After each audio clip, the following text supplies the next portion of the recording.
Fala pessoal, tudo bom? Eu sou Rafael Oliveira E aqui é José Câmara. e está no ar mais uma edição do podcast Papo Digitante. E hoje a gente vai falar um pouco sobre o sistema econômico brasileiro, falar um pouco sobre a Selic, o porquê que a Selic chegou ao patamar que está hoje, por que o brasileiro não tem essa cultura de investir em renda variável. A gente vai falar um pouco sobre a história econômica do Brasil. Ela chegou com a Selic em 4,25 e o que é que isso afeta um pouco na tua vida, no teu dia a dia, para você entender um pouco de como você pode aplicar isso no teu dia a dia, tá certo? Então, eu separei aqui um pouco de história, né, de história econômica do Brasil, para a gente falar um pouco de três fases.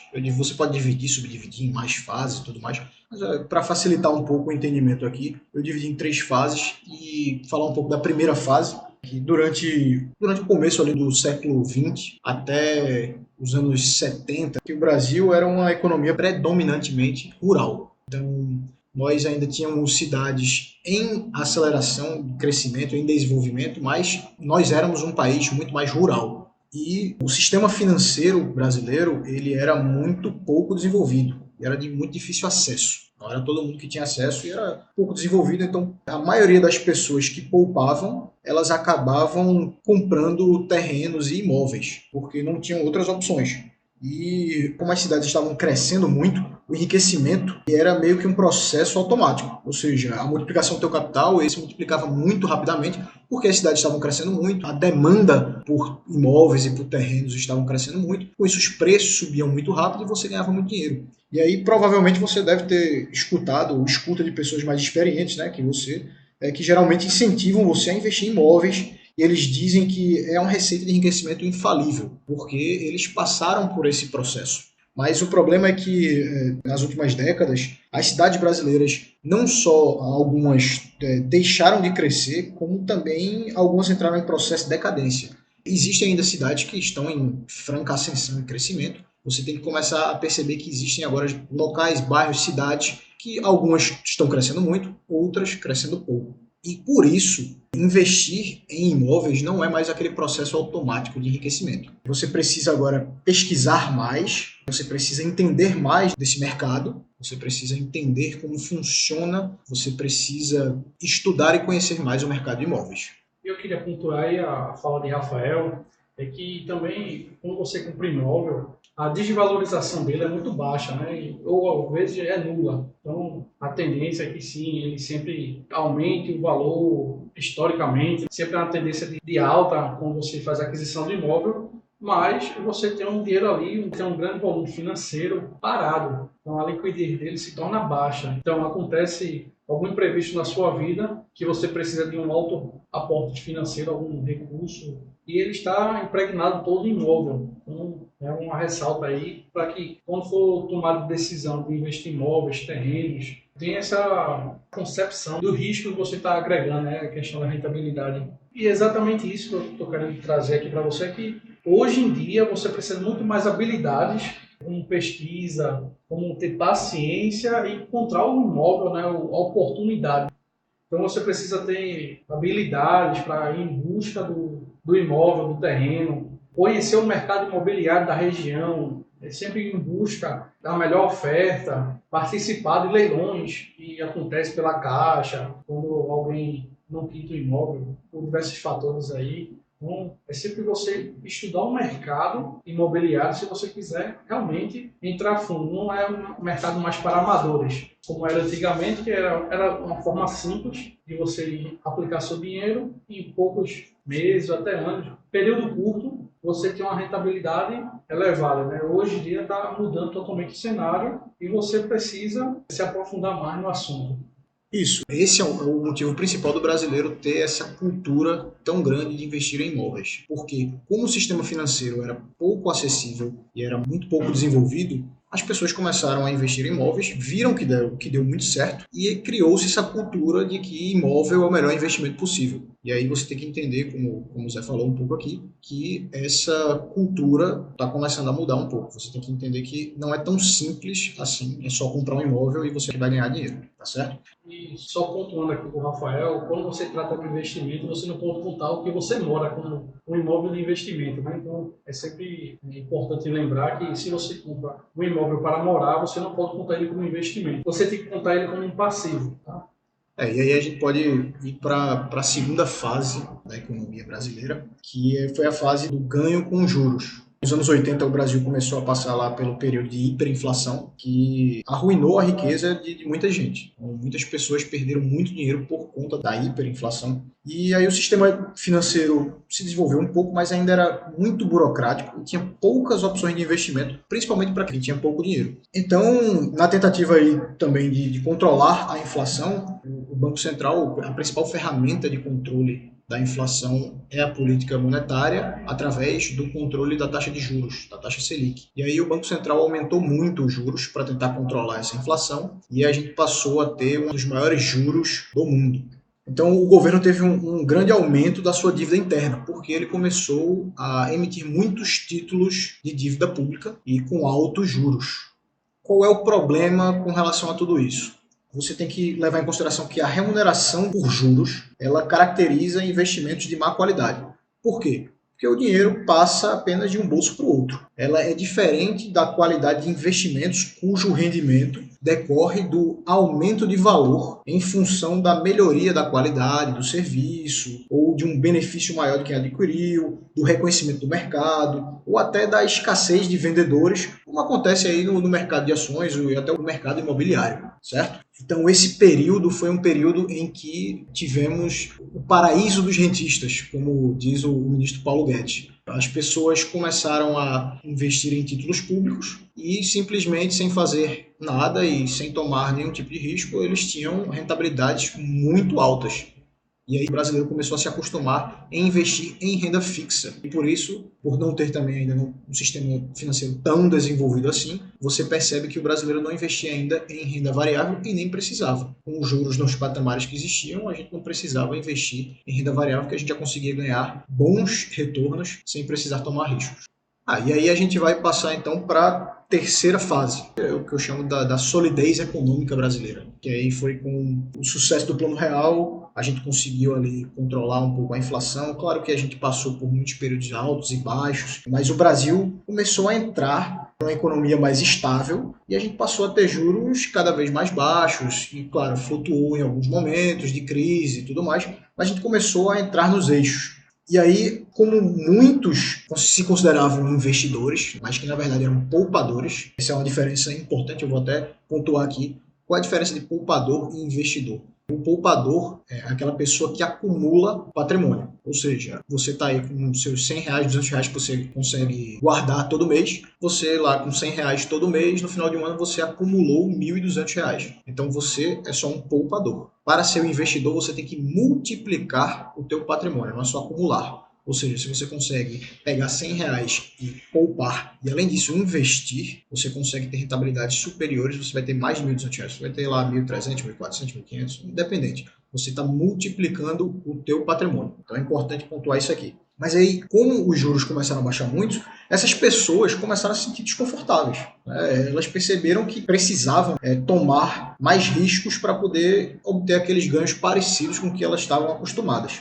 Isso exige um maior nível de comprometimento, de pesquisa, de proatividade, adotando processos de revisões periódicas. Você tem que perceber se seu plano descartar algum ativo, algum investimento que você teve ali que não está mais valendo a pena. Então você tem que começar a correr um pouco mais atrás. Você tem que ter proatividade. Isso atrapalhou um pouco as pessoas. E aí, com os juros cada vez mais baixos, a gente percebe que houve esse desconforto por parte das pessoas, principalmente agora, né, nesses últimos anos a gente começou a ter a taxa Selic em patamares nas mínimas históricas cada vez mais e chegamos agora a 4,25% e com a inflação aí em projeção de 3,4% nesse ano de 2020, a gente vai ter ganhos praticamente zero, ganho real praticamente zero em investimentos de renda fixa. E as pessoas que estavam acostumadas, o brasileiro estava acostumado a investir na renda fixa no longo prazo, comprar títulos públicos e investir em CDBs de bancos, vão ter que começar a pensar em alternativas melhores. Por isso que a gente está vendo um boom tão grande de pessoas entrando no mercado de renda variável, no mercado de ações, com as redes sociais, os youtubers, a gente está tendo mais informações, com o sistema financeiro mais desenvolvido, tem corretoras com corretagem zero, você tem a facilidade de investir em ações no teu aplicativo de celular, você não precisa mais de um corretor. Então, todas essas facilidades estão fazendo com que os brasileiros comecem a procurar um pouco mais a renda variável. Isso é muito bom. A gente está começando a engateando na cultura de investimentos em renda variável. Excelente aula que Rafael trouxe aí para a gente sobre um pouco da história do mercado econômico brasileiro. E a gente está vendo esse cenário aí nos últimos meses, a cultura liberal aí do Paulo Guedes. Então as pessoas estão começando a se sentir incomodadas que não estão tendo a mesma rentabilidade que existia nos governos anteriores, quando começou a aplicar o seu dinheiro lá na Tesouro, na poupança. Então quando a poupança surgiu, ela dava bons rendimentos, era sempre um bom local para se investir. Então, o que a gente está falando aqui é que quando você pega lá a taxa de juros, o retorno do investimento que você teve e subtrai da inflação, aquele ali é considerado ganho real. Então, está cada vez chegando ao ganho real zero, que você vai ter mais dinheiro financeiro, lá você vai ver esse dinheiro subindo, quando você botar a rentabilidade de 10%. Digamos que você aplicou um ano, R$1.000, e no final do ano você teve a rentabilidade de 10%, ele vai ter R$1.100. Então, quando você pega a inflação também do momento, então você foi 10%, seu ganho real é zero. O mesmo quantia financeira que você tinha no início do ano, poder aquisitivo no início do ano, comprava uma determinada quantidade de um tipo de material, de um produto, no final do ano ele vai ter esse mesmo poder de comprar aquele determinado produto. O que acontece é que quanto mais próximo a taxa de juros da inflação, menor você vai ter esse poder aquisitivo permeável, né, durante esse tempo. Então você tem que buscar outras formas de investir. E aí também outras dúvidas que chegaram para a gente sobre a questão da reserva de emergência. Então é bom lembrar aqui os pilares da reserva de emergência. A reserva de emergência é composta por 3 pilares importantes, fundamentais. Qualquer tipo de investimento que você fazer, você tem que ter pilares que você seguir para você tomar uma decisão. Então, a reserva de emergência é baixo risco, ou seja, segurança alta.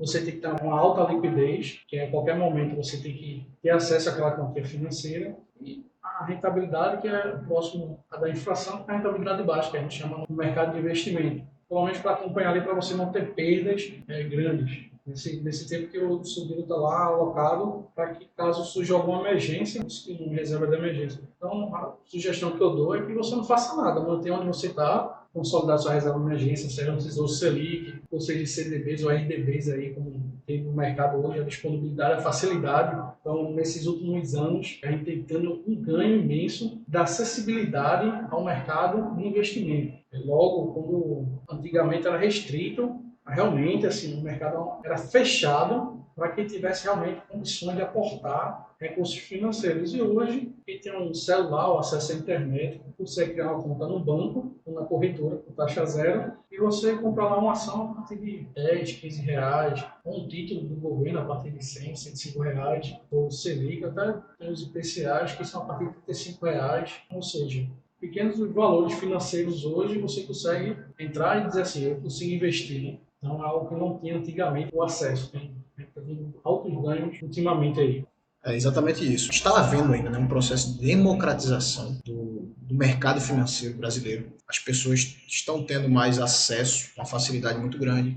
Você que é um pequeno investidor, você consegue entrar com facilidade no mercado hoje. Até a parte de reserva de emergência é importante pontuar que, apesar de, em alguns casos, você poder ter uma rentabilidade real negativa, você não deve mudar o local de investimentos, como o Zé mesmo colocou. Se você não tem reserva de emergência, comece a fazer. E se você já tem a sua, só existem aqueles locais que o Zé já comentou: Tesouro Selic, CDBs com 100% de CDI liquidez diária, a Nuconta, né? A Nuconta também que investe 100% do CDI, o teu dinheiro, é uma oportunidade, e fundos de DI pós-fixados, mas aí eu digo que esses fundos de DI pós-fixados com taxa de administração baixa é mais para quem entende um pouco mais do mercado, sabe o que tem que fazer, porque você tem que ir atrás de taxa de administração baixa, então talvez não valha a pena se você não é tão familiarizado com o mercado financeiro, mas se você conhece um pouco mais, um fundo DI, um bom fundo DI pode te ajudar também, certo? E com relação à construção de patrimônio, a gente estava falando de investimentos, eu queria deixar claro que você tem que focar agora em renda variável, mas é no longo prazo, tá? A gente quer deixar bem claro isso. Por quê? Porque como as pessoas estão vendo que a rentabilidade real está muito baixa, muito próxima de zero,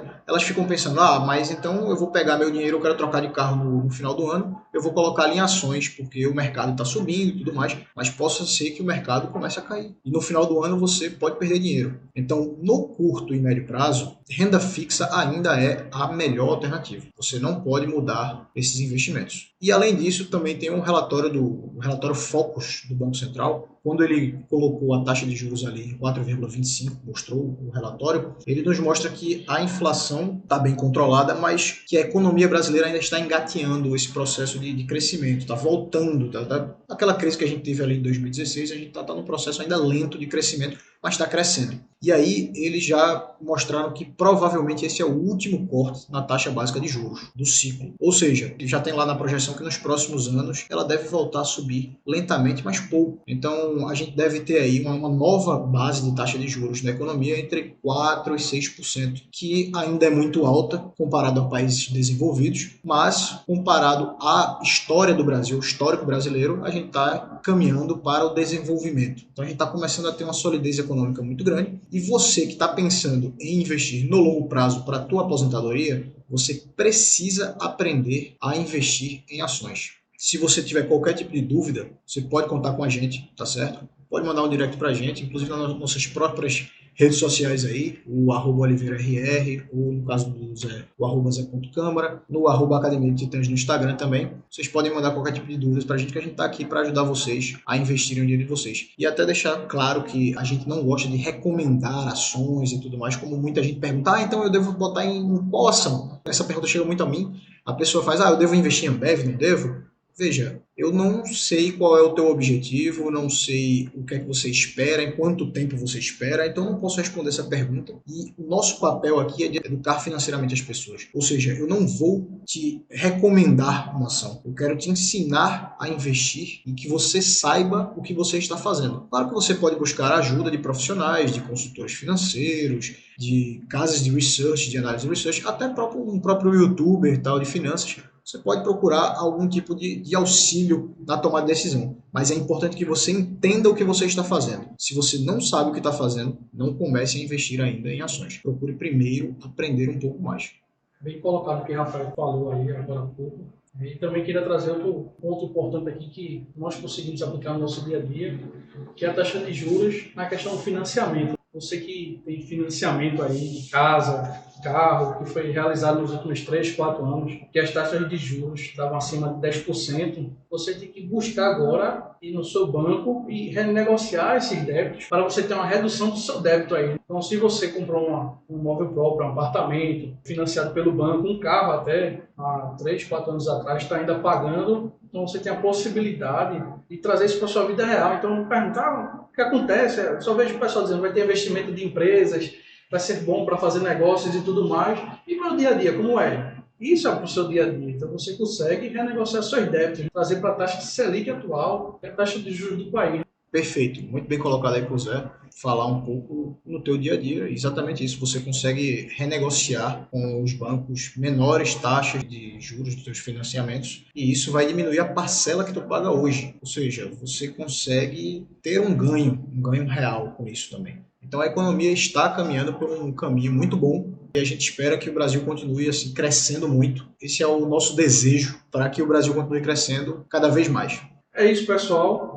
Obrigado aí pela atenção de vocês, está gastando um precioso tempo nos ouvindo. Continue nos acompanhando. Toda segunda-feira, às 14 horas da tarde, tem podcast novo no YouTube, Spotify, iTunes, SoundCloud e Google Cast. Até logo. Fui. Até a próxima, pessoal.